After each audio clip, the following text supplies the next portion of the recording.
పూర్ణిమ prints ఆషాఢం sale flat 30-60% discount ప్రతి 5,000 రూపాయల కొనుగోలుపై ఒక చీర ఉచితం.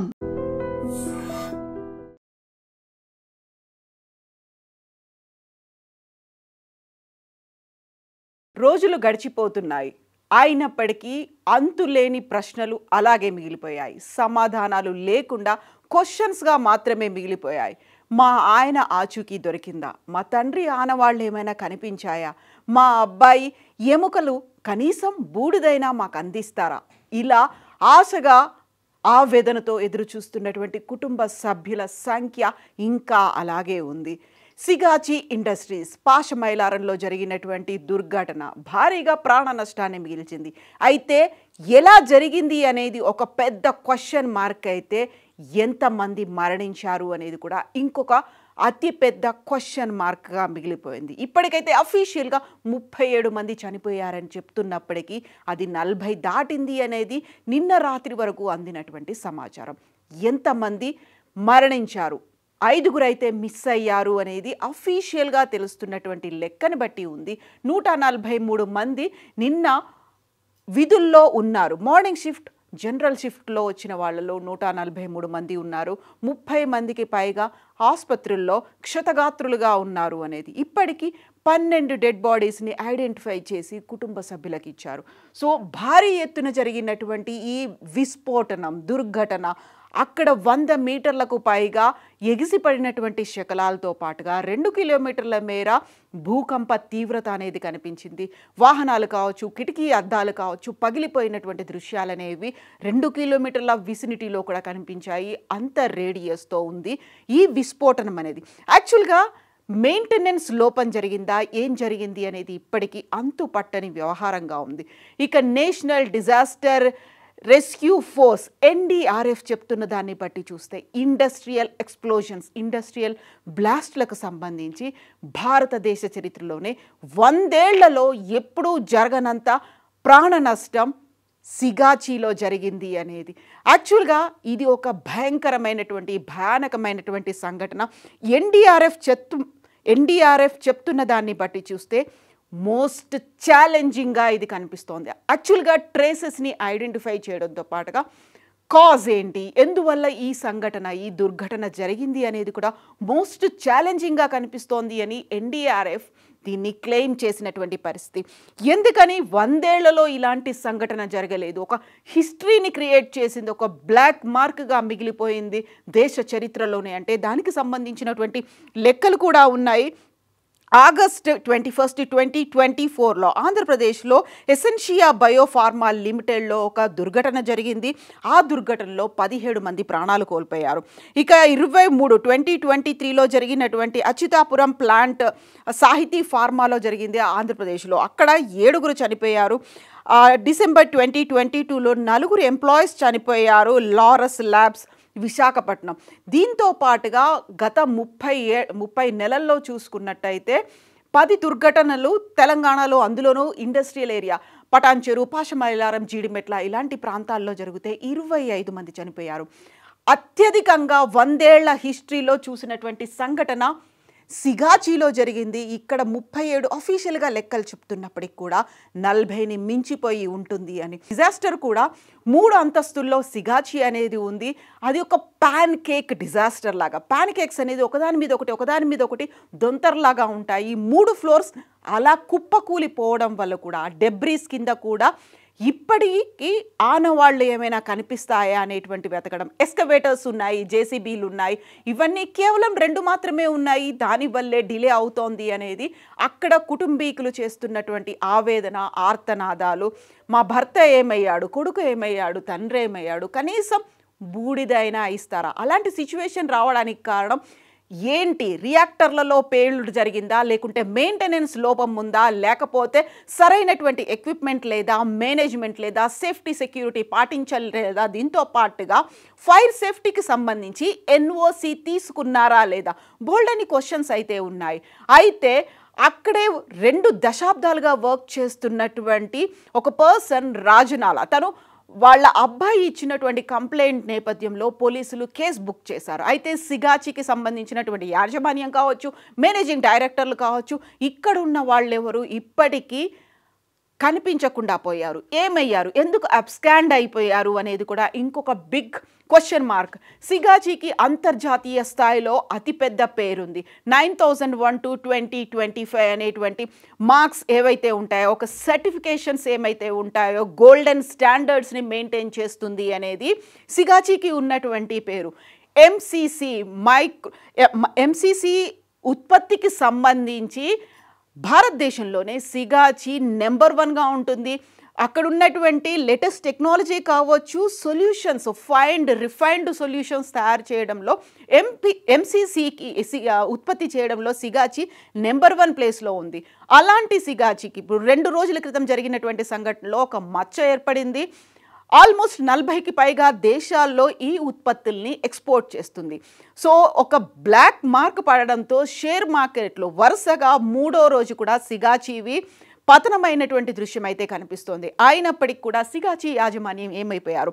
ఇక మనం ఇంతకుముందు చెప్పుకున్నట్టుగా అక్కడ ఉన్నటువంటి కొన్ని కేస్ స్టడీలు చూస్తే, వైఫ్ అండ్ హస్బెండ్, ఆంధ్రప్రదేశ్కు చెందినటువంటి వైఫ్ అండ్ హస్బెండ్, ఇదే సిగాచీలో పనిచేసే వాళ్ళు నిఖిల్ అండ్ శ్రీరమ్య 2 నెలల క్రితమే ప్రేమించి పెళ్లి చేసుకున్నారు. పెద్దలని ఒప్పించలేకపోయినందున వాళ్ళంతటా వాళ్లే 2 నెలల కింద పెళ్లి చేసుకున్నారు. తను యాక్చువల్గా జనరల్ షిఫ్ట్లో ఉండాల్సినటువంటి శ్రీరమ్య మార్నింగ్ షిఫ్ట్లోనే జాయిన్ అయింది. ఆ తర్వాత నిఖిల్ నైట్ షిఫ్ట్లో ఉన్నారు. సో ఇద్దరు అదే ప్రాంతంలో, అదే సమయంలో, అదే బిల్డింగ్లో అక్కడే వర్క్ చేస్తున్నారు. క్వాలిటీ కంట్రోల్ బిల్డింగ్ ఎక్కడైతే కొలాప్స్ అయిందో, ఎక్కడైతే డ్యామేజ్ జరిగిందో ఆ బిల్డింగ్లోనే ఇద్దరు పనిచేస్తున్నారు. ఈ నవవధువులు ఇద్దరు చనిపోయినటువంటి సంఘటన యాక్చువల్గా పేరెంట్స్కి చెప్పినప్పటికీ వాళ్ళు ఒప్పుకోలేదు. ఆ నేపథ్యంలోనే వాళ్లే అక్కడున్నటువంటి ఎమ్మెల్యే సహాయంతో ప్రేమించి పెళ్లి చేసుకున్నారు. ఆషాఢ మాసం తర్వాత పెద్దల్ని ఒప్పించి ఒక రిసెప్షన్ లాగా అఫీషియల్గా అనౌన్స్ చేద్దామనుకునే లోపే నిఖిల్ అండ్ శ్రీరమ్య చనిపోయినటువంటి సంఘటన. దీంతో పాటుగానే ఇంకొక 7 నెలల గర్భిణి పూజ, బీహార్ నుంచి వచ్చినటువంటి పూజ, తన భర్త మాయమైపోయారు, మిస్ అయిపోయారు, ఎక్కడున్నారు, ఏ కండిషన్లో ఉన్నారు, కనీసం బూడిదైనా మిగులుతుందా లేదా అనేటువంటి కండిషన్లో పూజ ఎదురు చూస్తోంది. పూజకి సంబంధించి భర్తతో పాటుగా ఇంకొక 2 కుటుంబ సభ్యులు కూడా మరణించారు.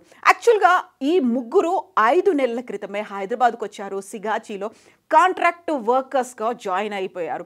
5 నెలల్లో ఒక ఉత్పాతం అనేది జరిగింది. కుటుంబాన్ని మొత్తం కుంగదీసింది. భర్త ఆచూకీ తెలియక పూజ ఇప్పుడు అక్కడ ఎదురు చూస్తోంది. కళ్ళల్లో నీళ్లు కూడా ఇంకిపోయినటువంటి పరిస్థితి అక్కడ కనిపిస్తోంది. యాక్చువల్గా ఇలాంటి సంఘటన యాక్సిడెంట్గా జరగలేదు. ఇది జరగబోతోంది అనేది మేము ముందు నుంచి ఎక్స్పెక్ట్ చేస్తున్నాము. ఈ నేపథ్యంలోనే సిగాచి కంపెనీకి, ఆ యాజమాన్యానికి కంప్లైంట్ చేస్తూ వస్తున్నాము. వాళ్ళకి ముందు నుంచి మెన్షన్ చేస్తున్నాము, చెప్తూ వస్తున్నాము. అయినప్పటికీ కూడా దాన్ని పట్టించుకోలేదు అని ఒక పోలీస్ కంప్లైంట్ అయితే చేశారు. యాక్చువల్గా ఎందుకని పట్టించుకోలేదు? అంతర్జాతీయ స్థాయి ప్రమాణాలు ఉన్నాయి. 60కి పైగా ప్రొడక్ట్స్ చేస్తున్నారు. 1990లోనే హైదరాబాద్లో పాషమైలారంలో సిగాచి ఇండస్ట్రీస్ ఏర్పాటు చేశారు. ఎంసీసీలో నెంబర్ 1 ప్రొడక్షన్ ఉంది. మొన్న జరిగినటువంటి ఈ దుర్ఘటనలోనే తెలంగాణలో 6,000 మెట్రిక్ టన్నుల ఉత్పత్తి, ప్రతి సంవత్సరం 6,000 మెట్రిక్ టన్నుల ఉత్పత్తిని సిగాచి చేస్తోంది. సో అక్కడ ప్రొడక్షన్కి దెబ్బపడింది. ఎట్ ద సేమ్ టైం ప్రాణ నష్టం, ఆస్తి నష్టం జరిగింది. 90 రోజులు మేము ఈ ప్లాంట్ని మూసివేస్తున్నాము అని సిగాచి అయితే అనౌన్స్ చేసింది. దెన్ వాట్ అబౌట్ అక్కడ మిస్ అవుతున్నటువంటి ప్రాణాలు? ఇప్పటికీ అయితే అక్కడ ఎముకల గూడు కాదు కదా, బూడిద కూడా మిగిలిన పరిస్థితుల్లో 50 వరకు డిఎన్ఏ శాంప్లింగ్ కోసం 50 డిఎన్ఏ శాంప్లింగ్స్ తెలంగాణ ఫోరెన్సిక్ డిపార్ట్మెంట్కి వచ్చాయి. ఇప్పుడు డిఎన్ఏ అంటే కుటుంబ సభ్యుల రక్తాన్ని సేకరిస్తారు. అక్కడ ఉన్నటువంటి డెడ్ బాడీస్లో ఉన్నటువంటి మిగిలిపోయిన ఎముకలు ఏమైనా ఉన్నాయా, లేకపోతే దంతాలు, వాటి నుంచే ఇప్పుడు డిఎన్ఏ శాంప్లింగ్ చేయాల్సినటువంటి పరిస్థితి. ఎలా ఉన్నారో తెలియదు, ఎవరో ఐడెంటిఫై చేసుకోలేని పరిస్థితి. అక్కడ కంప్లీట్గా ముద్దలుగా ఉడికిపోయినటువంటి సిచ్యువేషన్లో ఇక బూడిద తప్ప ఇంకేమీ ఆనవాళ్లు కనిపించని పరిస్థితుల్లో ఎలా ఐడెంటిఫై చేస్తారు? ఎవరిని ఎప్పుడు హ్యాండ్ ఓవర్ చేస్తారు? 143 మంది ఉంటే అందులో కేవలం 5 మాత్రమే మిస్సింగ్ అనేటువంటి ఒక లెక్కలైతే కనిపిస్తున్నాయి. ఆ 5 ఆ బిల్డింగ్లో కాకుండా ఇంకేదైనా బిల్డింగ్లో ఉంటారేమో అనేటువంటి ఒక అనుమానంతో పాటుగా ఆ 5గురు రిపోర్ట్ చేయలేదేమో అనేటువంటి ఇంకొక అభిప్రాయం కూడా వస్తుంది. బట్ ఆ 5గురు శిథిలాల్లో ఉన్నారా, లేకుంటే ఈ బ్లాస్ట్లో బూడిదగా మిగిలిపోయారా? బోల్డని క్వశ్చన్ మార్క్స్ ఉన్నాయి. అయినప్పటికీ సిగాచి ఇండస్ట్రీస్ యాజమాన్యం ఇప్పటికీ ఎందుకు స్పందించడం లేదు? సో నష్టపరిహారానికి సంబంధించి అయితే సిగాచి పేలుడు జరిగినటువంటి వెంటనే ఒక స్టేట్మెంట్ని రిలీజ్ చేసింది. మేము అన్ని ప్రమాణాలు పాటిస్తున్నాము, ఇన్సూరెన్స్ కూడా ఉంది, ఇన్సూరెన్స్ డబ్బులను కూడా చెల్లిస్తాము మరణించిన వారికి అనేది. అయితే ఇక్కడే అతి కీలకమైనటువంటి ఒక పరిస్థితి అనేది మనం అబ్జర్వ్ చేయాల్సిన అవసరం ఉంది. మండే ఎక్కువ పని ఉంటుంది కాబట్టి రెగ్యులర్ ఎంప్లాయీస్, రెగ్యులర్ వర్కర్స్ కాకుండా ఎక్స్ట్రా కాంట్రాక్ట్ బేసిస్ మీద మిగిలిన వాళ్ళని తీసుకొచ్చారు. వాళ్ళకి సంబంధించినటువంటి ఆనవాళ్ళు అంటే వాళ్ళు కాంట్రాక్ట్ బేసిస్ మీద వర్క్ చేస్తున్నారు కాబట్టి వాళ్ళకి రెగ్యులర్ ఎంప్లాయీస్కి ఉన్నటువంటి వసతులు అంటే అందులో ఇన్సూరెన్స్ అనేది కూడా వాళ్ళకి లభించదు. రెగ్యులర్ ఎంప్లాయీస్ అయితే ఫోన్లను కూడా క్యారీ చేయొచ్చు, లోపలికి తీసుకెళ్ళొచ్చు. అయితే కాంట్రాక్ట్ ఎంప్లాయీస్కి సంబంధించి ఫోన్లని బయటే హ్యాండ్ ఓవర్ చేసి వెళ్ళాలి.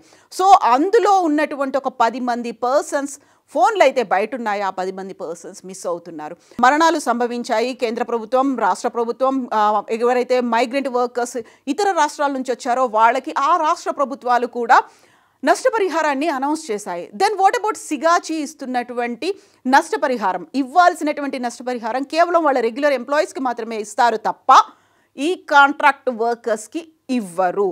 అలాంటప్పుడు వాళ్ళకి నష్టాన్ని భర్తీ చేసేది ఎవరు? కేంద్ర ప్రభుత్వం 2 లక్షలు, ఆ తర్వాత తక్షణ సహాయం కింద 1,50,000 రూపాయలు, క్షతగాత్రులకి 50,000, ఆ రాష్ట్రాల నుంచి వచ్చినటువంటి ఎంప్లాయీస్కి, మైగ్రెంట్ వర్కర్స్ కోసం 2 లక్షలు ఒక్కొక్క రాష్ట్రం అనౌన్స్ చేసినప్పటికీ 1 కోటి రూపాయల నష్టపరిహారం ఇవ్వాలని రాష్ట్ర ప్రభుత్వం సీఎం రేవంత్ రెడ్డి సిగాచికి ఆదేశాలు జారీ చేసినప్పటికీ వాళ్ళ దగ్గర నుంచి ఇప్పటికీ రిప్లై రాలేదు, ఆన్సర్ రాలేదు. మోర్ ఓవర్ ఈ ప్రమాదం జరగబోతోంది, ఇలాంటి మెయింటెనెన్స్ లోపాలు ఉన్నాయని ముందు నుంచి హెచ్చరిస్తున్నటువంటి పర్సన్స్ వాళ్ళు చెప్తున్నటువంటి మాటని సిగాచి యాజమాన్యం ఎందుకని పట్టించుకోలేదు?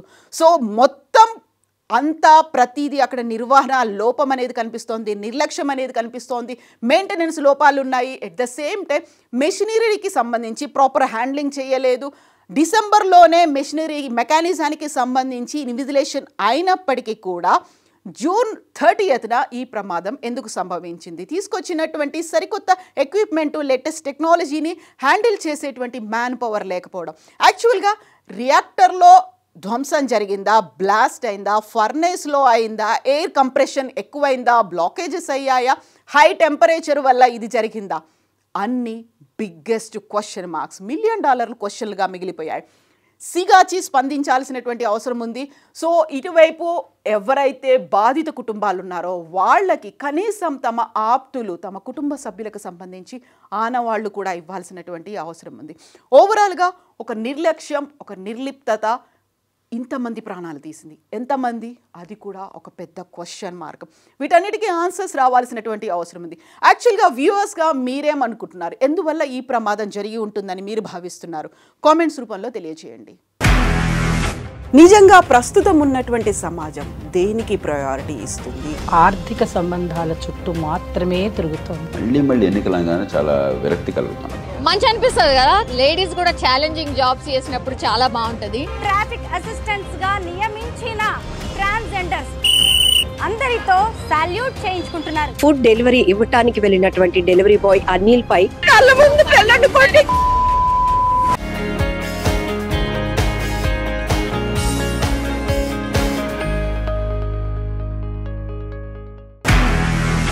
నిజంగా ప్రస్తుతం ఉన్నటువంటి సమాజం దేనికి ప్రయారిటీ ఇస్తుంది?